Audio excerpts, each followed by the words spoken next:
Yo folks, and welcome to the channel. My name is Bork, and today's video will be covering the best characters to upgrade to rank 13, not to mention some team tips in case you're struggling with some story, and not to mention some optimization, that way you can sort of upgrade characters in a particular way. Let's go ahead and jump right into this. First things being is if we look at the characters who are supposed to be upgraded to rank 13. So there's actually very few characters. I'm going to give my ideal representations, like the ones you should be upgrading in high priority. It's going to be someone like Kaori, because you actually use her for attacks in clan battle, and not to mention some PvE content. And then also Eriko, because she deals insane damage for a majority of content. Not the greatest for PvP, but absolutely phenomenal for PvE purposes. And then someone like Anna as well, in case you're using more of a mage team. She's not that great in PvP, but honestly, she's become a core unit in my clan battle teams. If you don't have her pretty much used, then completely ignore this tip. And then lastly, I want to focus on Shori right here. If you don't use her for CB, then ignore this tip as well. So if you want to make it easier for yourself, all you really have to do is either focus on Kaori or Eriko, like depending on which ones you use. Just note these are very insanely powerful units that you should be using, especially ones that have, you know, pretty much core plus. If you want to like leave it to which is the best character and the only character I have to focus on, Eriko. But for the most part, a lot of characters are actually going to 12-6, which is really good. People like Pecorine, if you do decide to use her. But most of all, Yumi. She's probably the next best unit to upgrade. Leave her at 12-6. Do not touch her from that point. It's going to be a little while until you upgrade her to like 13-4 or 13-5. And then the other character that we have to talk about, of course, is Christina.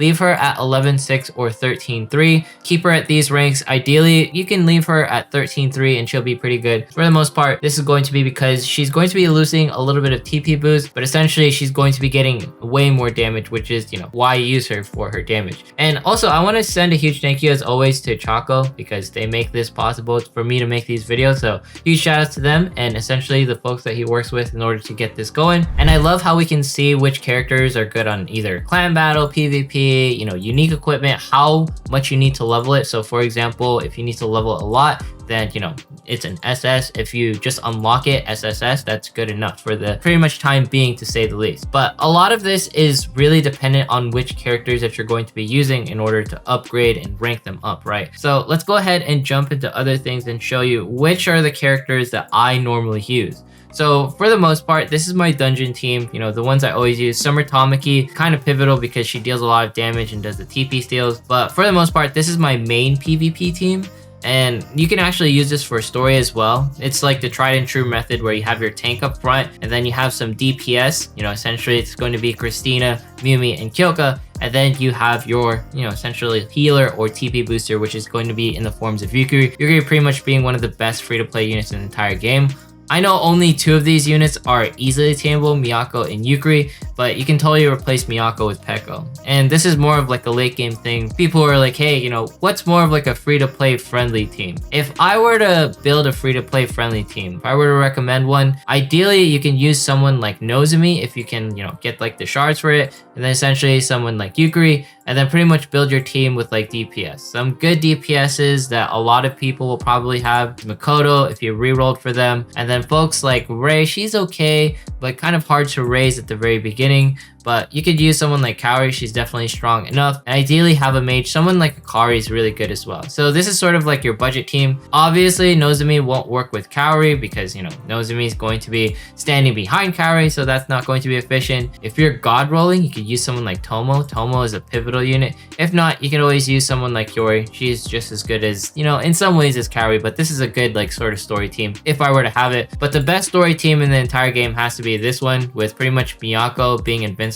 as far as being a physical tank, and then you have Mimi right here who deals insane damage, Christina who deals, you know, insane damage, plus she goes invincible, Makoto deal physical damage debuffs, and then of course NYUE to provide the barriers and somewhat of a heal. But those are essentially my recommendations for which characters to focus on and essentially which ranks to upgrade by. And some folks were wondering, hey Bork, why don't you upgrade some of the characters to 5 stars? Why do you leave them at 3 stars? The purpose of leaving a character in 4-star or 3-star is to essentially abuse their union burst, because pretty much a lower rank or lower star will allow them to get their union burst more often. Perfect example of that is someone like Valentine Chizuru. She's going to be spamming her UB. In case you're wondering, what does her UB do and why is it so important? Essentially, her UB is going to be providing TP, providing some physical attack, physical crit boost. So that's essentially why that is so pivotal to keep certain units at lower ranks, if not, lower stars. But for someone like Yukari, you don't really need her UB. She's just going to provide a barrier. So that's why she's one of the few supports that you can get to rank 5, because all you really care about is her TP boost right here, which is huge, and not to mention her heal. So all of her pivotal skills aren't locked behind a UB. So if you see a support, someone like NYUE has deploys barriers, negates 5,670 physical and magical damage. So that's pretty essential right there. Those are the important bits when it comes to like all the different characters and how I'm focusing on them. Not to mention I have the teams broken down where it's like,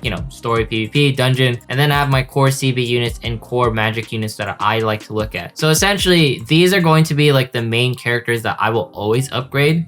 If I were to keep it simplistic, if I only upgraded 5 characters, it's going to be this team right here. Always have Miyako, Miyumi, Christina, Makoto, and NYUE topped up. This will be my only focus if I'm a new player. Don't focus on 10 different units, 15, 20 different units. Only focus on your core 5 units. These 5 units can even carry you in PvP and even carry you in some parts of clan battle. Clan battle is not a priority as a beginning player. Your main priority should be ideally pushing story and getting your account level up and essentially making it so that you can continue to push as far as possible. In case you ever get stuck in an area, just go to past parties. Essentially, you can copy these teams. If you don't have the teams yet, save up your gems and essentially pull for those limited units. That will make it easier to essentially tackle content in the game. But let's go ahead and jump into some PvP, because this was essentially showed to me one of the best teams that I could possibly use in Arena. So huge thank yous to the person who posted this. This team has been hardcore carrying me in my 1v1 matches. It's been absolutely amazing. Why is Miyako there? Because Miyako is essentially immune to physical attack in my opinion in some ways. And then we have Christina and Miyumi. They deal heavy amounts of damage. Yukari to mitigate any like sort of magical stuff, and then Kyoka to break the Miyakos against like the enemy teams, right? Because Miyakos are ever present in Arena and they're always a pain to essentially deal with. So right here, we're essentially going through the rounds. Seeing how like we're going through Princess Connect, you can honestly almost ignore the rank 13 characters because it's sort of middling, like the ones you sort of upgrade, where it's only like Kaori and Eriko. And I know sometimes you don't even use Kaori. You probably use Eriko more in clan battle. And if you don't even participate in clan battle, then focus on the characters who are good in PvP. Like Hatsune has been really good as well. But for the most part, Princess Connect has been very difficult on the resource grind lately, because I know there's a lot of viable characters, but right now I've been sort of going back to my grassroots where I'm only focusing, my core roster is going to involve like maybe 20 characters, and those 20 characters are the ones that I'm going to upgrade. A lot of you guys are wondering, how do I have 60 million mana? How do I have so much mana? How do I have so much like coins and stuff? I don't build every single unit, no matter how good they are, because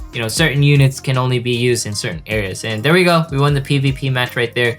That team is pretty good for essentially tank busting. I know it's fighting an easier team, but it's kind of perfect because a lot of people use Miyako, and if they use Kuka, then essentially like my physical attackers can break through the defenses. So right here we have the mage teams, and then this one we have an interesting team as well. So let's go ahead and see if we can take these teams down with our Princess Arena teams. But for the most part, once I finally upgraded my characters and had a visual of like, hey, these are the ones I upgraded, my progression sort of shot through the roof. I'm an absolute idiot for leaving Miyako in the front lines when I'm fighting a mage team. What am I doing with my life? All right, well, this is an automatic loss. There's no way we can take this down. This is what happens when I don't really look at the actual screen while I'm fighting and stuff in Princess Arena. This would have been a lot better if I used like my Kuka or my mage team, or essentially Tamaki. This is also what happens when you focus on 20 units at once, where you decide either you're going PvP or you're going into Arena. You can definitely get a lot more gems in Arena if you keep up with the daily basis.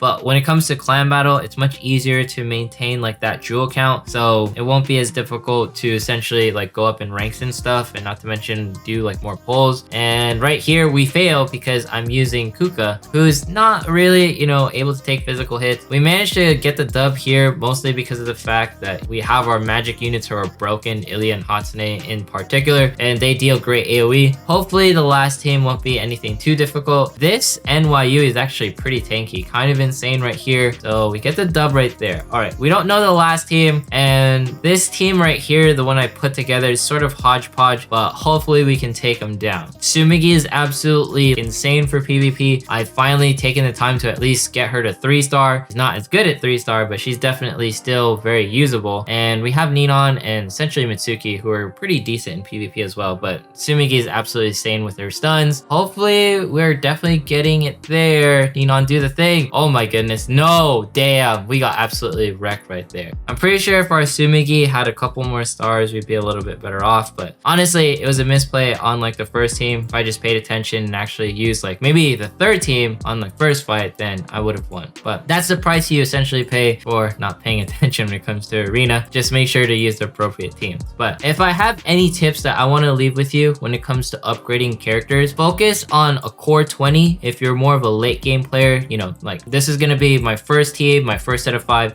my second of 5, then my third set of 5, and then lastly my last set. So, you know, I'm a CB person, so I should focus ideally on these 20 units that I dictated. And then my PvP units, when I have some extra resources, extra stamina, I'll work on them. And of course, you know, my tanks, they're not really used in CB for the most part. They're used for story stuff. But if I had to focus on like a couple, maybe Nozomi, June, and, you know, Miyako, Kuka and Pekko, they're situational. And then of course, my story team. If you're a newer player, always focus on this one. Always just upgrade this one team, and they should be able to carry you through arena and all sorts of situations, and you should be good. Don't try to like focus on too many things at once. I think that is the trap of Princess Connect, giving you all of these wonderful waifus. You could definitely focus on 5 characters and then 1 waifu, but don't spread your resources too thin. That's essentially the trap of Princess Connect and how it gets you to pretty much spend your resources everywhere. You sort of, you know, get stuck in the game. But anyways, if you made it this far in today's video, consider subscribing, dropping a like, leaving a comment. Follow me on Twitch, follow me on Twitter.